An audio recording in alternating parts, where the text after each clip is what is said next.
KNUS Denver. Sleep deprived and heavily caffeinated. All right, let's do this then. This is the Jeff and Bill Show. I don't agree with that. They don't always agree, but hey, at least they have coffee. Coffee. And each other. I love you, man. God help us. I want to bless him. We need all the help we can get. Now here's Jeff Hunt and Bill Thorpe. The Jeff and Bill Show on News Talk 710 KNUS. It is 8 a.m. in the Mile High City on this Monday, October 13th, 2025. Good morning, Denver, Colorado. You've tuned in to the Jeff and Ted Trimpa Show. Wild. Yes, Ted Trimpa, live in studio. The architect behind the blue takeover of Colorado is here, and he's taking your phone calls. 303-696-1971. Text us on the Dan Caplis Law text line, 720-819-5115. Bill will be back next week, but we're having a whole series of progressive co-hosts this week because this is where the debate takes place. It's not a monologue. It's not an echo chamber. This is where you are invited to be in the conversation on the issues raging in Colorado. Let's go to Frank in Denver. Good morning, Frank. You're on with Jeff and Ted Trimpa. Thanks, Jeff. I think you and the Jeff and Ted show might have a future, too. Ted, I wanted to ask you a little historical perspective. I always like to get that. Basically, what age are you? Where did you grow up? What was your family like, early life? And what were some of the influences that led you to follow a liberal path that you have? So I'm 58. Grew up on a farm in Kansas. I knew how to drive a tractor before I knew how to drive a car. We had corn, wheat, and cattle. It's fifth-generation farm. It's still in the family. I got a scholarship to get out of Kansas to go to college. When I went to the University of Denver, I showed up with a farmer's tan and my Acme work boots. That quickly changed. And then I went to D.C. I worked for Nancy Kassebaum. This was back when I was a Republican. I came out of the closet in 1992, and during the Republican National Convention, when Pat Buchanan and Bill Bennett were saying all the anti-gay things they were saying, I took off a shoe, threw it at the TV, and I said, you know what, I'm a Democrat from now on. I've actually become a little bit more liberal as time has gone on, but this most recent history with the party is starting to really concern me because I think that the country isn't as far left as a lot of people think they are. And I think that we need to have some old liberal, I say liberal traditions. I don't consider myself a progressive anymore because it's too, they left me, I didn't leave them. So that's kind of what guides me. Thank you for that. That helps me a lot to know where you're coming from. You've got a wide spectrum there, and I understand a lot more about you now. If you were to visualize, if I could ask you, on a scale from 0 to 100, with 50 being right in the middle, totally balanced between left and right, where would you position yourself on that chart? Are you a leftist 40 or leftist 30, or where would you find yourself on that scale? In other words, how far left or how far right? I would say probably 35. Okay. Well, you're light on your feet. I really appreciate your thoughtfulness in your arguments. I think a lot of them are debatable, but I believe your motives run deep, and so I appreciate that. I don't always agree with some of the positions you take, but I really appreciate you coming on, and you and Jeff make a good pair. Yeah, well, Frank, I really appreciate you calling in and saying those really kind comments. Deeply appreciate. Frank, Denver, sure appreciate it. Always good to hear from you, my friend. Frank's line will be open, 303-696-1971. So, Pat Buchanan, and you said those comments 1992. Yep, July 92. What were the comments that really, I guess, pierced your heart? What pierced my heart was, basically saying it's a perversion. This is, getting at the traditional values of the United States, and this is the beginning of basically the fall of Rome. I'm not sure they actually used the analogy to the fall of Rome, but it was just something that really hit home. And that was also the year of Amendment 2. Amendment 2 was that fall. It was And remind people what that is. Yeah, it was a constitutional amendment that prospectively said you couldn't pass laws saying you can't fire somebody because they're gay. You can't have non-discrimination laws. That was ultimately overturned by the Supreme Court. But it was a hard time for me. Now, I see that the LGBTQ movement has different facets to it. When I think of like where Republicans are now with Rick Grinnell, Yeah. and others, there doesn't seem to be a motivation to harm gay people. Oh, I mean, no. and No, you no. end up with this kind of like, well, yeah, that might be who you are, but just, I mean, was it Bissett? Yeah, percent. It seems like Republicans They don't seem to make it a big deal, whereas I would say progressives seem to have really pushed the LGBTQ agenda into some weird places.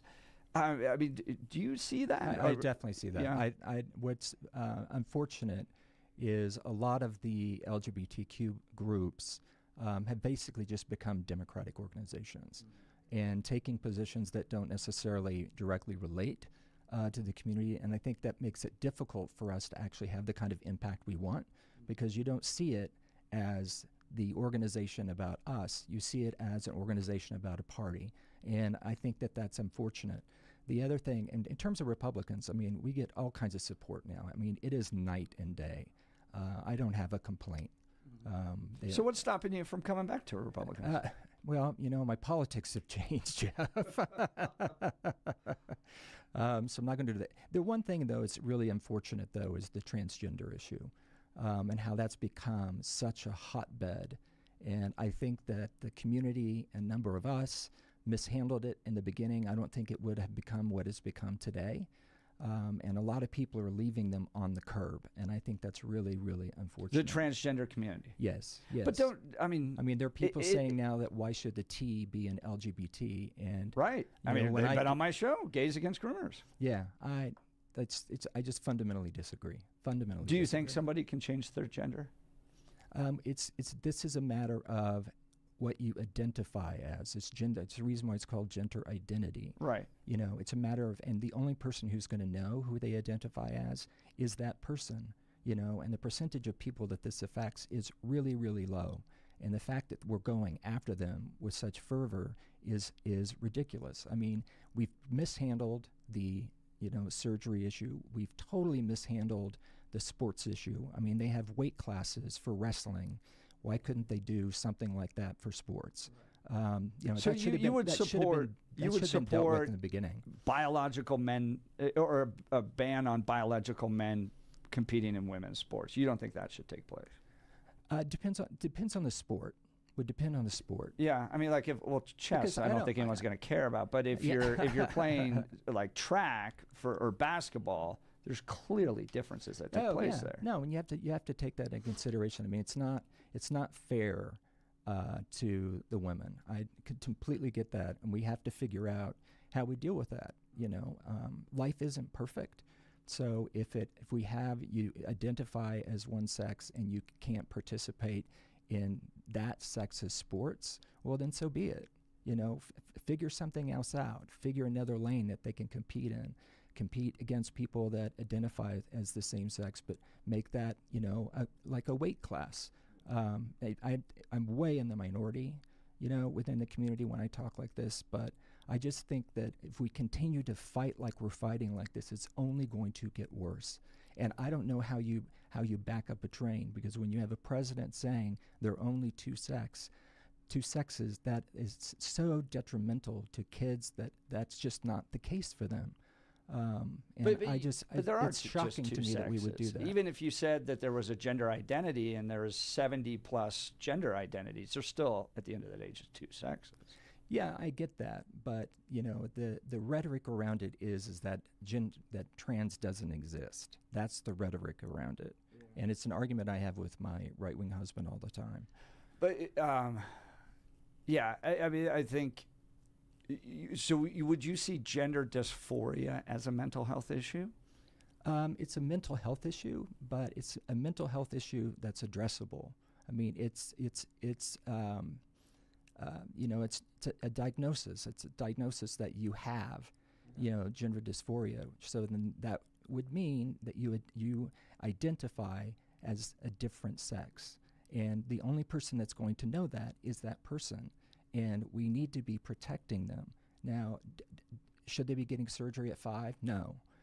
Should these decisions around a lot of that in terms of surgery be done until they're 18? Yes. And again, I'm in a small minority of folks that believe that, but we have to figure out a way we get out of this mess, because it's only getting worse, and the suicide rates of kids with gender dysphoria are going to go up. We're going to start seeing that, and that is just tragic. We shouldn't be having a debate where that is one of the results from that debate. Ted Trimpa's live in studio. We're going to continue this conversation. It's going to be hot all morning. Look at that. Jam-packed phone lines. Jam-packed phone lines. There you go. Thank you, Ted. All right. We'll continue with those, but now it's time for News and Comment with Blake Olson. Blake Olson. Blake Olson, News and Comment. Hey, good Monday morning, 41 and sunny, expecting a high of 61 today. News sponsored by Pastor Camp Heating and Air Conditioning at 303-777-1234 to learn more about special savings opportunities on Lennox equipment. Our top story. And let me also convey my tremendous appreciation for all of the nations of the Arab and Muslim world that came together to press Hamas to set the hostages free and to send them home. We had a lot of help. We had a lot of help from a lot of people that you wouldn't suspect, and I want to thank them very much for that. This morning, Hamas released all 20 remaining Israeli hostages held since October 7th of 2023. DJT in Israel speaking this morning. Arrangements are being made to return the remains of 28 deceased hostages and free roughly 2,000 Palestinian detainees. 47 is due to attend a Mideast peace summit in Egypt. It's an incredible triumph for Israel and the world to have all of these nations working together as partners in peace. And it's pretty unusual for you to see that, but it happened in this case. This was a very unusual point in time, a brilliant point in time. Generations from now, this will be remembered as the moment that everything began to change, and change very much for the better. Plans to reopen the former Hudson Correctional Facility as a new ICE detention center are drawing protesters. Over the weekend, dozens gathered outside the closed prison, including a Boulder resident, and her name, Ann Scarrett, holding signs and chanting against the project, saying it will create fear in the community. I think it's very telling that it's rural and it's isolated. They're trying to keep it out of the eyes of urban folks. They're trying to keep it hidden so they know they're full of shame of that. The irony there, her name is Scarrett, and she's talking about fear. Love when that happens, especially in sports. Anyway, ICE says the new center, which has 1,250 beds, is needed to due to overcrowding at its Aurora facility and is expected to open by the end of 2025. Lawmakers on both sides of the aisle continue to point fingers as the government shutdown drags into another week, but everyone knows the Combicrats could end this thing right now. They could end the shutdown right now if they wanted to. The administration has started to lay off thousands of federal workers. Nice job, Demis. Thank you to those on the left. This isn't a deal-making. This isn't a negotiation. This is hostage-taking. The Chuck Schumer has not said to us, this is what we need. He said that unless you give us what we need, we're going to shut down the government. That is a totally different thing. If Chuck Schumer wants to come into the Oval Office or come to my house, he is welcome to talk about how to fix health care policy for Americans. Of course, we want to lower insurance premiums. We want to make sure that the skyrocketing health care costs of the Biden administration start to level off and hopefully come down. That's one conversation. But you don't come into the Oval Office and say, unless you, the President of the United States, give us everything that I want, I'm going to shut down the government. I'm going to deny low-income women and children their food benefits. I'm not going to pay the troops. That is what Chuck Schumer has put us in the situation of doing. And obviously that is VP J.D. Vance. Governor Polis has activated a disaster emergency declaration for La Plata and Archuleta counties caused by a tropical storm, the tropical storm Priscilla. And, man, it is getting dangerous down there. Mike LaRoe with Archuleta County Sheriff's Office says the damage assessments are just beginning, with heavy rain still expected to continue today and tomorrow. We've had 2.5 days of rain. Everything is saturated. The water levels are high, and we are concerned about what is still to come. People in nearly 400 homes were evacuated Saturday in Bayfield after 4 inches of rain fell in about 48 hours, causing a nearby levee to breach and the creeks to overflow. Put him in this spot, 3rd and 5. Fields patting the ball, and that's the end of it. Hufanga. Fields, long time, and he runs out with his helmet off. Look out. Fields is sacked. Nick Benito leading the way. And 9 sacks by the Broncos in London on Sunday against the Jets. Early start, 7:30, of course, if you waked up for that. Mountain time, and the Broncos win it. For the end of the first quarter. Nick's wide open touchdown. Nate Atkins. And the Broncos have the lead. 13-10, the final. Broncos now 4-2. Head coach Sean Payton. Yeah, I think. Look, when you full blitz someone, and you're playing with no deep safeties, you're playing what we call cover zero. The ball's got to come out fairly quick, and they were right on that cusp. We kind of felt the 40 was their yard line to attempt to kick, and so. When it gets down to there at the 47, you can't sit back in soft zone cover. You have to really turn the pressure up and then cover them, and we were able to do that. The Broncos brought the heat, and it paid off for them, and they come back home to the United States of America, where they need to play football every weekend. Hey, it's Columbus Day. The great Sean Farash. This is your favorite president, or as they call me, Chief Golden Eagle, and I wanted to wish you a very happy Columbus Day. I knew Christopher Columbus very well. He was a great friend of mine. I called him Chris, and he did a tremendous job. But the radical left-wing crazy Democrats want to call it Indigenous Peoples Day, and I get along very well with the indigenous people. They love me. They call me Chief Golden Eagle. They say, Chief, what are we going to do about these crazy radical left-wing Democrats like Lion Liz Warren? I call her Pocahontas. Chief Spitting Bull. She's a horrible person and a loser, and the only woman who has ever failed a DNA test. Nobody ever thought that was possible, but she failed a DNA test. What? Man, dude is genius. Genius. Sean Farash. Cam Michael with Salter. 3-man rush.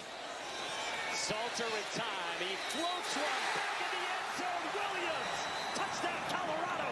CU with an upset over the weekend. 24-17 victory over 22nd ranked Iowa State. CSU, they beat Fresno State. Wyoming wins. Air Force, they scored 48 points, and they still lose to UNLV.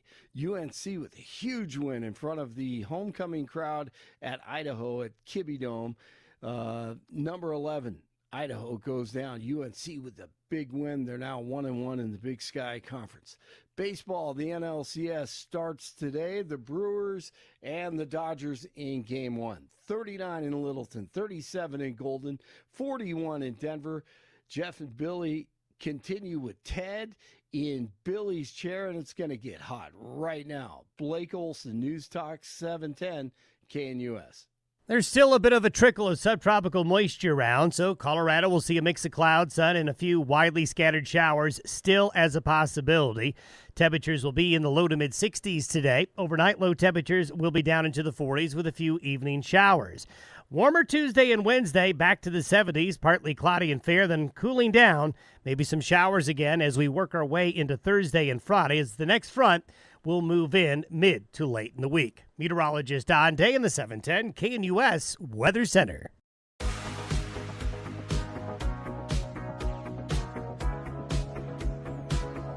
Bill's out this week, so I thought, let's push it to 11 and bring in the real progressives, those that are pushing Colorado in the direction that it is, and they're happy to come in, which is why I love this show. They didn't have to. They have all the control, and we just whine about it. But they're willing to come in and have those debates and even take your phone calls today. Ted Trimpa, CEO of the Trimpa Group, and he really is the mastermind of the blue wave takeover of Colorado. So if you love it, he's a celebrity. If you don't like it, he's notorious. Ted Trimpa. Give us a call. Join the conversation. Let's go to Marcus in Aurora. Good morning, Marcus. You're on with Jeff and Ted. Hey, it's good talking to you, Jeff and Ted. I could care about sexual orientation with the governor and Marlowe and you guys, but I want your opinion on something and your thoughts on the TABOR law. And this year they're going to cut, giving us back funding, and also your opinion on firing the state employees and services being cut back and that large deficit. Can you explain this? Yeah, well, Marcus, I would start with TABOR. And I think TABOR is unfortunate because I think it puts a noose around government in terms of the revenue limitations and the spending limitations. Now, of course, you're going to think a Democrat would say that. I do agree with, though, the voting for tax increases. I think that would never get overturned. I don't think the voting electorate would ever do that. But I do think, many of the problems that we have is just, the limitations we have, the numbers just aren't big enough to give us enough room for when problems happen. And we need to fix them, which is part of the situation that we're facing now. In terms of, firing employees, and I don't know, it was furlough or were they actually firing them? They fired them. That's the governor's prerogative because they are having to try to cut, things from the budget. And of course, you never want somebody to lose their job. But we're in at least a $750 million hole. And more likely by the time the year starts, it's going to be $1.2 billion. And finding $1.2 billion is going to be a really difficult thing to do. And you had a third one, Marcus, and I'm forgetting what it was. I want to make sure I get the three things that you asked me about. I'm cutting back on services. This is another one that, we have to make tough choices. And given the budget deficit that we have no choice but to cut back on services. Isn't that a good thing? I mean, like services, let's talk the amount of money that went towards illegal immigration and education, healthcare. The city of Denver spent $356 million on illegal immigrants and found itself in a $250 million hole. So I love TABOR because it takes people that tend to make really bad decisions and put restraints on them. One being, we spent money on people that shouldn't be in this country. Well, we're just going to have some fundamental disagreements as to the role of government, the obligation that we have. Should we have spent the $307 million on that? Probably not. But I'm sure there were some things in there that were really the right thing to do. So to say that we shouldn't be spending any of that, I just think I would have to disagree with. And it's back to the services piece. It's unfortunate that we're having to do this. It's really unfortunate. And there can be all kinds of reasons as to why we're in the hole that we're in today, but we're in the hole. And we're just going to have to make some really tough decisions, which some people lose their But job do you see, and services get cut Do back. you see the reason that we're in the hole because we didn't tax enough or because we spent too much? Spent too much. Yeah, There you go. Those are the elements. A Democrat said that. Democrat said that. No, it's true. Yeah. I mean, we can't increase taxes. So it's but would you want to? But you just said you want to get rid of TABOR. Wouldn't you want to really I would increase prefer taxes? to have a progressive income tax, sure. Yeah. But that's never going to pass in Colorado. Punish those I mean, successful people. You know, they try it, every couple years, and it gets, slaughtered. I just don't see it. I just don't see it passing. Marcus, any other questions? Yeah, and then I noticed Mayor Johnson, he shut down that tiny town for the homeless, and he cut a motel for the homeless. So I just wondered about that, too. Yeah, what do you think we should do with the homeless? Ted? The homeless problem is, first of all, we need to figure out a better way in terms of making sure that they get the services that they need. Because there's still mental health issues that are with them, and I think we need to have the authority to be able to take them off the street, to give them the type of help that they have. And I realize that is an anathema type of position with liberals, saying that you shouldn't have the ability to take them off the street, and I think you have to have the ability. In terms of housing, get the housing wherever we can get it. I just think that we've really got to start figuring out how we whittle this down. And we keep punting it down the road. Marcus, sure appreciate the call. Thanks so much, Marcus in Aurora. Yeah, go ahead, Marcus. Thanks. Yeah, Ted, thank you for answering my questions. You're a good guy. Oh, anytime, Marcus. Anytime. Look at all of our listeners. They appreciate conservatives, nice people. All right, Marcus in Aurora. His line is open, 303-696-1971, 303-696-1971. Let's go to Keith in Denver. Good morning, Keith. You're on with Jeff and Ted Trimpa. Good morning. Well, I'm not one of those nice conservatives. Ted, you are a cancer. Your viewpoints and your ideology is an absolute cancer, and this is why Colorado is where it's at. And I called to tell Jeff that congratulations on losing another listener, because, in order to get ratings, I guess you have to give this progressive trash yet another talking platform so he can sow his hate and rhetoric. Keith, what has he said at all? What has he said that's been hateful today? It's okay. The underlying message is hateful, because you obviously care more for groomers than you care for the taxpayers of Colorado, the conservatives of Colorado. I think that pushing this rhetoric about this trans ideology is hateful. You can't love children. You can't tell me that you love children and then sit there and tell me that these kids should be groomed the way they are. I mean, you are one of the ones that voted to take away parents' right to literally take away their children in order to what's the word I'm looking for? Because of the fantasy that these kids might have that's being pushed on them by schools and their administrators about, oh, you might be trans. You might be different than what your parents are calling you. And the parents are literally, you tried to take away their rights. And thank God the Supreme Court's going to step in and call you out on it. Well, the only thing more reprehensible than ignorant voters giving you a position of power is your entire party's lack of accountability for the little crimes that your cohorts have committed. The great thing about the country sorry, is... Hold on, Keith. We're going to let Ted, we're going to let Ted respond. The great thing we have, Keith, in this country is that we both can express our opinions, and we really should appreciate that. And I appreciate the fact that you call in and you express your opinion in a really strong way. And I have strong opinions, and I think it's great that we're able to express them because we have the country that we do. Keith, final word. I think it's utterly disgusting that I have to express an opinion like this because the voters of Colorado put you in a position of power. I think it's utterly reprehensible. He's not an elected official, you know that, Keith. Well, okay, fair enough. But The fact of the matter is that you even have a platform to spew this garbage. I'm listening to these people talk about TABOR, and I'm talking about this is all your fault. This is all the fault of the leftist progressives. I just heard you say that TABOR, every time a vote comes up for TABOR, it's not getting slaughtered.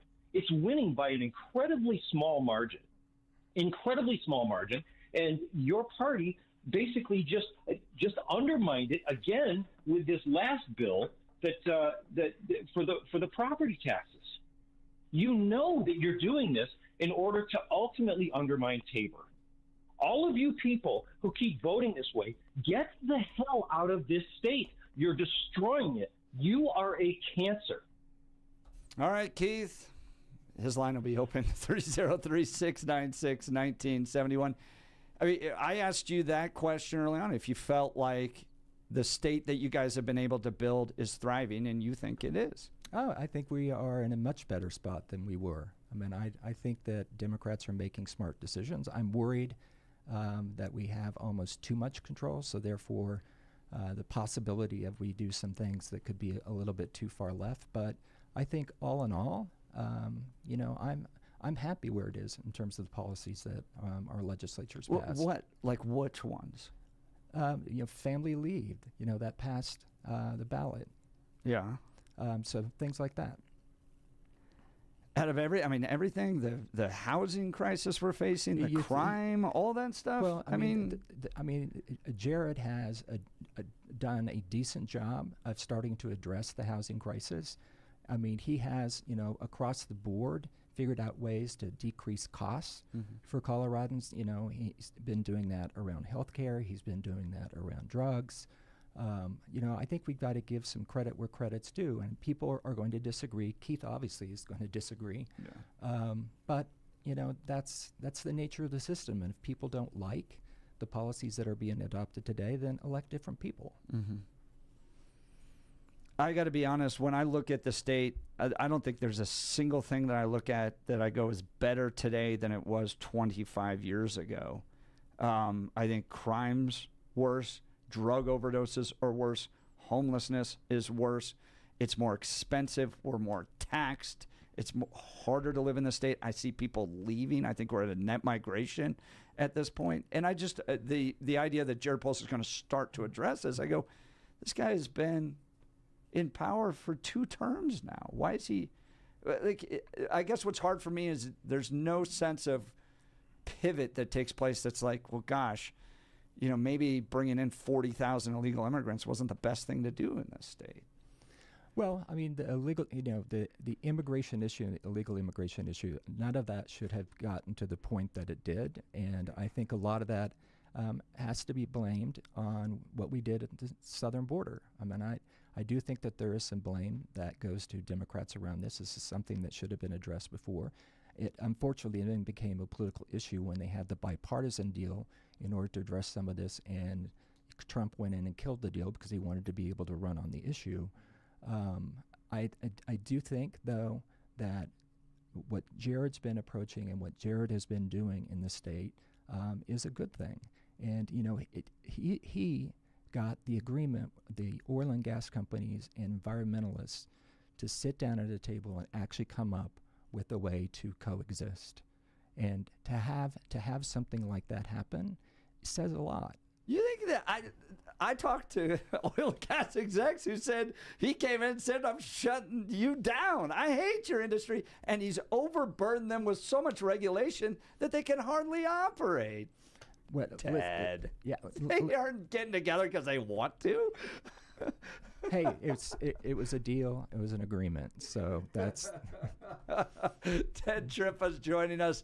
I do not think you're a cancer. I think that was unfair. But I think Keith reflects a lot of the frustration that people have, that I have, for instance, with the direction of the state. But we're going to continue this conversation with Ted Trimpa. He's live in studio, and he's willing to come here and take your questions. And he's willing to have the debate. So give us a call, 303-696-1971, or text us on the Dan Capitalist Law text line at 720-819-5115. Let's talk Gyrie's. My wife and I went to Gyrie's recently. They got locations all throughout the Denver metro area to improve our home decor.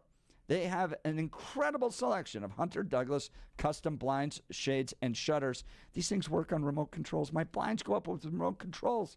It's so cool. I used to buy these like cheap ones, and the little thing that you had to pull would break all the time.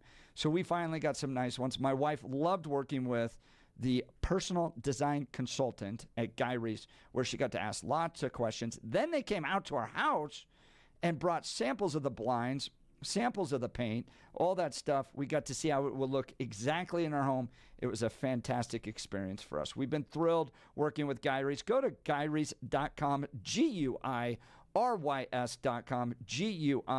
GUIRYS.com to schedule your in-home consultation. Gyrie's.com. Go see the great people there. You'll be sure to thank me. We'll continue. Jeff Hunt, Ted Trimpa. You're listening to News Talk 710 KNUS.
Welcome back to the Jeff and Ted Trimpa Show. Ted filling in for Bill Thorpe, taking the hot conversations. He's not backing down.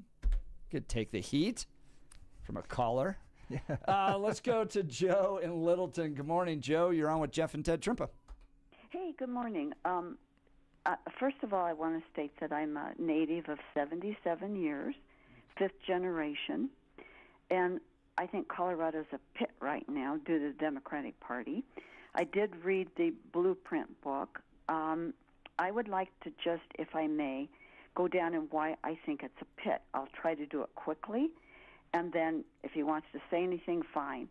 Number one, crime. Even George Brockler said that this crime, it's how they count it. They may say it's lower, but it's not. Streets are the disaster. I see that they're putting all these curbs in. I happen to be in Littleton. The curbs in, but I can go right away from that new curb they put in and almost a crater fall into the potholes. There's more room for bike paths than there are for cars. The healthcare system, we almost lost Denver Health, and that's because of the immigration pressure there. What do they do to try to fix it? Tax, tax, tax.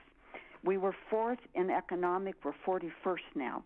The homeless that Hickenlooper tried to fix didn't work. It's still not working. What do they do to try to fix it? Tax, tax, tax. Morality. I happen to be a Christian. I'm proud of it. And the morality is pathetic here. High rises. And why I stay is because I have all my family here from all those generations. High rises. They want to stuff a building into every spot they can. I was at a block party yesterday. We now have signs because of this liberal craziness of wanting to put these high-rise buildings in. These people now have signs trying to go to a Republican candidate, and they don't want these high-rises. Schools. I taught 39 years, and you have no right at all to put gender stuff into schools for these precious little minds. It just upsets me to the hilt that you have. If you touched my children in any way, those children don't even know what they have for lunch half the time. And if you're trying to pressure these precious children that God has made to your way of thinking, it is morally wrong. All right, Joe. So that's why I think it's a pit. Appreciate your comments. Mr. Trimpa, your response. Well, first of all, it's great that we live in a country where we can have these kinds of conversations. There of these, the one I would agree with you on for sure is those darn bike paths. When I'm around downtown, the one thing I don't see is a bike and a bike path. And it's so frustrating. So I get you there, and I realize this may sound like I'm trying to be funny. I'm not. I'm actually trying to agree. Denver Health has always been underfunded, and that's part of the history of how the hospital system works, because it's the hospital of the last resort, and we don't have choices if we want to keep it open other than to tax it. I do agree that the homeless problem needs to be addressed. I think that if you look around downtown Denver, it's much better than it was, 2-3 years ago. I just will fundamentally disagree with you on crime and the streets, the curb thing. I'm not for sure I directly understand that. On the morality piece, that everybody has the right to their opinion on that, and I don't necessarily see that there's a morality problem, but I can understand if you do. High rises everywhere. We have a housing crisis, and we have to figure out ways to get more housing because it's getting so expensive and people are getting pushed out because of pricing. So I don't think we have choices but to start putting high rises in as many places as we possibly can. And in terms of schools, I would just want to say thank you for your 39 years of being a teacher. It's that kind of commitment that makes our school system as great as it is, and always could use improvement for sure. Joe, I appreciate the call. I want to ask about some specifics, though, with regards to the kids in the classroom. We've seen, for instance, there's a lawsuit that came from Erin Lee, Poudre School Districts, where she sent her kid to an art club, and the school promoted transgender ideology on her kids when she thought they were going to an art club. Would you say that that's not fair, to promote ideology without parental notification on something as critical as gender identity? The thing about parental notification and these issues, the way I explain where my position is, and it's different than yours, but when I was coming out of the closet and I needed to talk to somebody, I talked to my teachers, and had I talked to my parents, I would have been shipped off for conversion therapy. You know, it would not have been the supportive environment that would have made me who I am today. And I think we have to keep that in mind when we're looking at gender dysphoria. Now, should they be talking about that in an art class? I don't know all the facts, but from the facts that you're giving me, that is not appropriate. But I don't think that means that you can't have conversations like that, because I think we have to keep in mind, it is the health of the kids, and I know Joe and I would have a disagreement about this. But anyway, you've heard my opinion. Yeah. I mean, aren't you essentially ceding the de facto idea that it's okay in some circumstances for the school to step into that relationship between a kid and a parent? Yes. But who determines that? There have to be understood principles about how this works, and that's in large part why you have a school board. You set up what it's going to look like. When the notification is going to happen. I just think about those instances where you have a child who's really troubled and doesn't feel comfortable talking to their parents. And if you have to notify them every time they have a conversation with the teacher, I don't think you're doing something that's in the best interest of the child. But who decides that? That's the hard thing I have. Like I heard these stories when I fought against unrestricted counseling with no parental notification, because I was like, we're not talking about just a handful of counseling meetings. We're now going to no parental notification with unlimited counseling meetings. So we're taking parents out of the equation entirely. So who decides that? You're essentially saying that somebody else gets to decide to step into that relationship. That's why you have a school board. The school board develops policies about how that would happen. But and that's totally open to politics. So if somebody ends up with gender ideology, for instance, they get the right to step in between parents. It's just the fact that it's a school board. Yeah, we just fundamentally disagree. Fundamentally disagree. Wow. Join the conversation, 303-696-1971. Grant, we'll get to you next. The text messages are really hot on this one. 4667 saying that they agree with the previous caller. I'm a transplant of 47 years. State has turned upside down. I guess the question that just befuddles me is I sit and I think like a lot of our callers and go, if the state is so terrible the way I see it, why do voters continue to elect Democrats? And clearly there's people like Ted out there and voters who just go, well, I like the direction of the state. I mean, think about it. I mean, there are some things that that Jared has done that have been really important. You think about all-day kindergarten. You think about universal pre-K. You talk about, full funding for K through 12. You talk about, the Reproductive Health Equity Act, which you obviously would not like because you're pro-life. You have the healthcare savings initiatives that the governor put through. You had the property tax relief that the governor put through. You had the modular housing deregulation, so it makes it easier for modular housing to happen, so that provides the ability for more affordable housing to happen. There was renewable energy. I'm reading a list. Renewable energy progress. There's been conservation and land use. I mean, we did abolish the death penalty, which I think is a good thing. Ted, I mean, I love it, and this is why I love the debate, because I listened to that list and I said, "There's not a single thing on that list that's made Colorado better." He reads the list and goes, "This is a great change to Colorado." We want you to be a part of the conversation. 303-696-1971. Text us on the Dan Caplis Law text line 720-819-5115. You're listening to the Jeff Hunt and Ted Trimpa show on 710 KNUS.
Welcome back to the Jeff Hunt and Ted Trimpa Show. Yes, we are having debates and discussions, and they're passionate, and they have differences.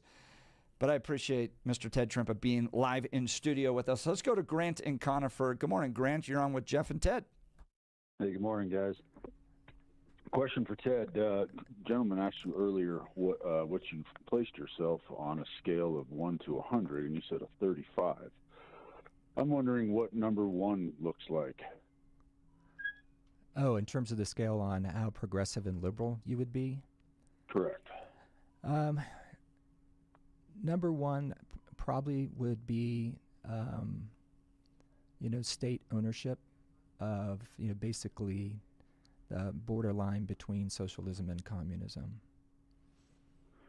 And you're sitting at 35. So 35. I'm trying to piece. Yeah. So you're more towards the state ownership of property rights. Oh yeah. No. I would. How so? And again, this scale is, we're just making it up. We don't know what the breakdown would be from 1 to 2 to 3 to 4 to 5. What does 100 look like to you? 100 would be, it depends. It would be very conservative. I don't know what that would look like in terms of, do you say you go as far as, true libertarianism and, the roads are not paid for, schools are not paid for with property taxes. It's basically you self-fund. I don't know what that, I'm having a difficult time answering because I'm not for sure what full conservatism is. I mean, I would put, Jeff in the 90 range or whatever. There you go, Grant. We've got to get to a break. I sure appreciate it, though. Thank you so much. You're listening to Jeff Hunt, Ted Trimpa, 710 KNUS.